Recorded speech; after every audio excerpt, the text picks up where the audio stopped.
যে যে ব্যক্তি মান ক্বারা ইয়াসিন হিনা ইউসবিহু, সকালবেলা যদি কেউ সূরা ইয়াসিন পড়ে তাহলে সারা দিনের সব কাজগুলো আল্লাহ তার জন্য সহজ করে দেয়। আবার রাতে যদি কেউ সূরা ইয়াসিন পড়ে সারা রাতের সব কাজ তার জন্য আল্লাহ তাআলা সহজ করে দেয়। এবং ইবনু কাসির ওনার তাফসিরে মিন তাজরিবাতিহি, মানে তার এক্সপেরিয়েন্স থেকে, কোনো হাদিস দলিল না, ওনার অভিজ্ঞতা থেকে বলেছেন যে আমি যখনই কোনো বিপদে পড়েছি সূরা ইয়াসিন তেলাওয়াত করার পর আল্লাহ তাআলা ওই কাজটা আমার জন্য সহজ করে দিয়েছেন। তো এখন সূরা ইয়াসিন বেশি বেশি তেলাওয়াত করবেন তো নাকি? মাশাআল্লাহ, ঠিক আছে।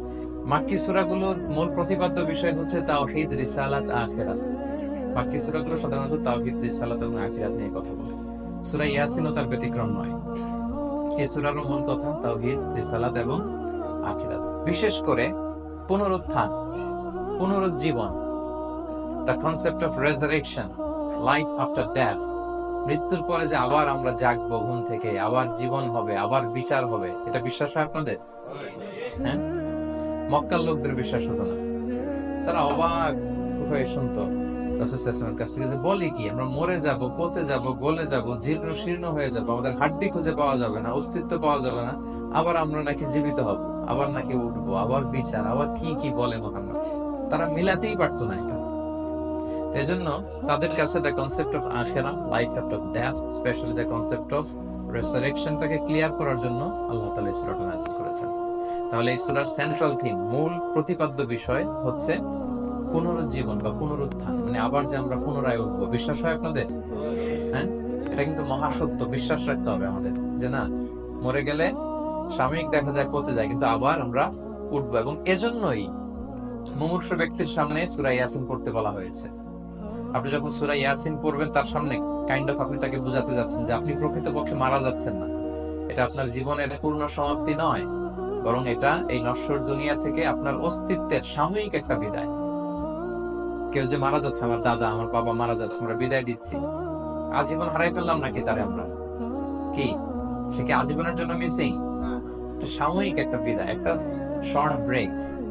ওনার অস্তিত্বের এই নশ্বর দুনিয়া থেকে ওনার অস্তিত্বের সাময়িক একটা বিদায়, কিন্তু পরবর্তী দুনিয়ায় তিনি কিন্তু আবার অনন্ত জীবন লাভ করবেন। তার মানে শারীরিক একটা মৃত্যু হচ্ছে, তার রূহের কোনো মৃত্যু নেই, হয় ইল্লিনে নয় সিজ্জিনে। ঠিক কিনা বলেন? আমাদের রূহগুলো কিন্তু মরে না, এটা আল্লাহর অর্ডারে ঢুকেছে, আল্লাহর অর্ডারে বের হয়, হয় ইল্লিনে নয় সিজ্জিনে। বিশ্বাসীদের রূহগুলো ইল্লিনে থাকে, আমাদের রূহগুলো যেন সেখানে থাকে, আমরা আল্লাহর কাছে কামনা করি, আমরা বলি আমিন। এজন্যই মৃত ব্যক্তিদেরকে আশাব্যঞ্জক করার জন্য এই সূরার মধ্যে যে কথাগুলো বোঝানো হচ্ছে যে আবার আপনি উঠবেন, আবার জীবিত হবেন, আবার আমরা মিলিত হব, বিচারের মুখোমুখি হব, আবার আমরা জান্নাতে একত্রিত হব, আমাদের গেট টুগেদার হবে, আমাদের রিট্রিট হবে। মানে মৃত্যুর মধ্যে আমরা আনন্দ খুঁজে বেড়াই নাকি? হ্যাঁ, মৃত্যু নিয়ে অনেকের কত ভয়, কিন্তু আমরা তো মৃত্যুই একমাত্র ওয়ে যার মধ্য দিয়ে আমরা আমাদের রবের সাথে সাক্ষাতের গেট ওয়ে। এটা আল্লাহর সাথে সাক্ষাতের প্রথম ধাপ হচ্ছে আপনাকে দুনিয়া ছাড়তে হবে, এছাড়া কি আল্লাহর সাক্ষাৎ পাওয়া যাবে? যাবে না। এজন্য মৃত ব্যক্তির সামনে আল্লাহর হাবিব সাল্লাল্লাহু আলাইহি ওয়াসাল্লাম রাহমাতাল লিল আলামিন মুহাম্মদ রাসূলুল্লাহ সাল্লাল্লাহু আলাইহি ওয়াসাল্লাম তিনি সূরা ইয়াসিন তেলাওয়াত করতে বলেছেন। তাহলে সেন্ট্রাল থিম ক্লিয়ার সবার কাছে না? এবার আসেন কিছু প্রাইম লেসন, কোর লেসন সূরা ইয়াসিন থেকে। আমি সম্ভবত গত বছর আমার ভেরিফাইড ফেসবুক পেজ থেকে আমি 4টা লাইভ সিরিজ করেছি 4 ঘন্টার সূরা ইয়াসিনের উপর। আপনারা শুনবেন এগুলো, খুবই ওয়েল ডকুমেন্টেড ম্যানারে, একাডেমিক ওয়েতে আলোচনা করেছি। যাদের সময় আছে শুনবেন এই লাইভগুলো। তো আমি এখন শুধু সার নির্যাসটা, প্রাইম লেসন বা কোর লেসন গুলো নিয়ে আসি। 1 নম্বর লেসন হচ্ছে আল্লাহ তাআলা বলেছেন যে কোরআনের আয়াতগুলো একটার সাথে আরেকটা well connected, completely well knit, এটা well protected. one doesn't differ the other or contradict the other. কোনো আয়াত আরেক আয়াতের বিপরীতে যায় না, একটা আরেকটার সম্পূরক, পরিপূরক, ওয়েল নেট, ওয়েল কানেক্টেড। এটাই প্রমাণ করে যে এটা কার কাছ থেকে নাজিল হয়েছে? আল্লাহ সুবহানাহু ওয়া তাআলার কাছ থেকে নাজিল হয়েছে। আল্লাহ তাআলা এটাই বলেছেন ইয়াসিন, তারপরে ওয়াল কুরআনিল হাকিম। হাকিম বিমানা মুহকাম, মানে কোরআনের আয়াতগুলো পোক্ত। এটা হচ্ছে completely well net, perfectly connected, একটা আরেকটার সাথে কানেক্টেড। এক আয়াত ইফাসসিরু বা'দুহু বা'দান, এক আয়াত আরেক আয়াতকে ব্যাখ্যা করে। অনেক কথা কোরআনের এক জায়গায় সংক্ষেপে বলা হয়েছে, আরেক জায়গায় বিস্তারিত, এক জায়গায় ছোট করে আরেক জায়গায় বড় করে। কোন আয়াত আরেক আয়াতের সাথে কন্ট্রাডিক্ট করে না।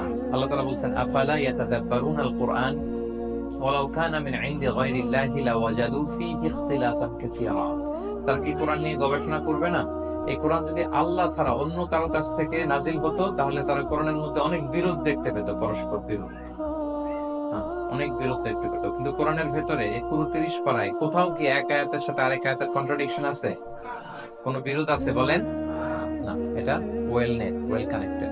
অন্য আয়াতে আল্লাহ বলছেন লা ইয়াতিহিল বাতিলু মিন বাইনি ইয়াদাইহি ওয়ালা মিন খালফি, সামনে থেকে পেছন থেকে কোরআনে কোনো বাতিল অনুপ্রবেশ করতে পারে না, কারণ তানজিলু মিন হাকিমিন হামিদ, এটা প্রজ্ঞাময় প্রশংসিত আল্লাহর পক্ষ থেকে প্রোটেক্টেড একটা কিতাব নাজিল হয়েছে, ফলে এটা কিয়ামত পর্যন্ত প্রোটেক্টেড থাকবে। এক আয়াত আরেক আয়াতের ব্যাখ্যা করে দেয়, এটা হচ্ছে একটা ব্যাখ্যা। আবার আল কোরআনুল হাকিম মানে হচ্ছে বিজ্ঞানময় কোরআন। কোরআনের মধ্যে অনেক বিজ্ঞানের কথাও আছে। শুধু বিজ্ঞান নিয়ে কি আছে, প্রায় 1.5 ঘন্টার লেকচার আছে আমার। Scientific indications of the holy Quran, cosmic symbols, natural phenomena, cosmology, embryology, morphology, blah blah blah, অনেক কিছু। কিভাবে এই পানি উপরে যায়, ওয়াটার সাইকেল, হাইড্রোলজিক্যাল সাইকেল, বৃষ্টি হয়, সূর্য কিভাবে ডুবে ওঠে, চাঁদ, তারপর মহাবিস্ফোরণ, বিগ ব্যাং থেকে শুরু করে মায়ের পেটে বাচ্চার ভ্রূণ কিভাবে ডেভেলপ করে, যত কসমিক সিম্বল আছে কোরআনে, এটা নিয়ে আমার 1.5 ঘন্টার একটা কোরআনের সায়েন্টিফিক ইন্ডিকেশনাল লেকচার আছে। তো সেদিকে আমি যাব না। তো কোরআনুল হাকিমের 2টা ব্যাখ্যা হয়। এক হচ্ছে মুহকাম, মানে কোরআনের আয়াতগুলো প্রোটেক্টেড, কানেক্টেড। আরেকটা হচ্ছে কোরআনের আয়াতগুলো বিজ্ঞানসম্মত, বিজ্ঞানের সাথেও কন্ট্রাডিকশন করে না। কিছু যদি অমিল থাকে, বিজ্ঞানের অপেক্ষা করা উচিত। বিজ্ঞান সামনে আরো শিখবে, আরো জানবে, আরো ডেভেলপ হবে, তখন বারবার বিজ্ঞানের মাথায় কোরআনের দিকে নিচু হয়ে আসবে। ঠিক কিনা বলেন? যতদিন যায় সহজ হয় কোরআন বোঝা আমাদের জন্য। বিজ্ঞানের আবিষ্কারের কারণে কোরআন বোঝা সহজ হয় এবং মিলে যাচ্ছে সবকিছু। তাহলে এটা হচ্ছে 1 নম্বর লেসন সূরা ইয়াসিন থেকে, যে কোরআনের সব ভার্সেস গুলা আর পারফেক্টলি কানেক্টেড, ইন্টারকানেক্টেড। 1 নম্বর। 2 নম্বর হচ্ছে সূরা ইয়াসিনের 10 নম্বর আয়াতে আল্লাহ তাআলা বলেছেন ওয়াসাওয়াউন আলাইহিম আনযারতাহুম আম লাম তুনজিরহুম লা ইউমিনুন। হে নবী, আপনি তাদেরকে ওয়ার্নিং দেন আর না দেন, সমান সমান, কাজ হবে না। এর কারণ হচ্ছে জেনে বুঝে যদি কেউ সত্যকে প্রত্যাখ্যান করে, তার অন্তরে আল্লাহ মোহর মেরে দেয়। জেনে বুঝে সত্যকে প্রত্যাখ্যান করলে, আমি বুঝি নাই, আমি শুনি নাই, আমি জানি নাই, এটা আল্লাহ মাফ করবে। আমি কনভিন্স হই না, এজন্য মানতেছি না, কিন্তু আমি জানি এটা সত্য, এরপরেও যদি সত্যটা গ্রহণ না করি, তাহলে কার মুক্তি আছে বলেন তো? না, তাহলে মুক্তি নেই। এজন্য যারা সত্যান্বেষী তাদেরকে আল্লাহ পছন্দ করেন। ভুল করে না এরকম কোন মানুষ নাই পৃথিবীতে। সবাই আমরা ভুল করি, সবার ভুল হয়, এটাতে কোনো অসুবিধা নেই। কিন্তু জেনে আমি সত্যকে মানবো না, এটা আল্লাহ কখনো মেনে নেয় না। অন্য আয়াতে সূরা বাকারা আল্লাহ বলছেন ফাতামাল্লাহু আলা কুলুবিহিম ওয়া আলা সামঈহিম ওয়া আলা আবসারিহিম গিশাওয়া ওয়া লাহুম আযাবুন আযীম। যারা জেনে বুঝে সত্যকে মানে না, নেগলেক্ট করে, তাদের অন্তরে আল্লাহ সিল গালা মেরে দিয়েছে, কর্ণকুহরে ছিপি ঢুকিয়ে দিয়েছে, চোখের সামনে পর্দা, কিছু দেখে না। কারণ ওরা সত্যটা মানতে চায়, নিয়তি করে ফেলছে যে আমি মানবো না। কেউ যদি নিয়ত করে ফেলে দেন আমি বুঝবো না, যত বুঝাক তারা বুঝানো যাবে। আমরা বাংলা একটা কথা বলি না, যে ঘুমিয়ে থাকলে তাকে জাগানো সহজ, কিন্তু ঘুমের ভান ধরে আসলে তো ধাক্কা মারতেছি, টানতেছি, ওকে উঠবে ঘুম থেকে না। এটার উদাহরণ দেখেন আবু জাহেল আর উমরে ফারুক রাদিয়াল্লাহু তাআলা, দুইজনই ইসলামের শত্রু ছিল, ইসলাম বিরোধী ছিল। কিন্তু উমরে ফারুক রাদিয়াল্লাহু তাআলা ছিলেন সত্যান্বেষী, সত্য শুনলেই মানতেন। কিন্তু আবু জাহেল ছিল তার বিপরীত, সে ছিল গোড়া, অহংকারী, ইগোইস্টিক সমস্যা ছিল তার। সে জানতো যে আল্লাহর হাবিব সাল্লাল্লাহু আলাইহি ওয়াসাল্লাম আল্লাহর পক্ষ থেকে নাজিল হওয়া আসা একজন রাসূল, কোরআন আল্লাহর পক্ষ থেকে নাজিল হওয়া একটা কিতাব, জানার পরেও সে মানে নাই, ফলে তার নসিবে হেদায়েত জোটে নাই। কিন্তু ওমর ফারুক রাদিয়াল্লাহু তাআলা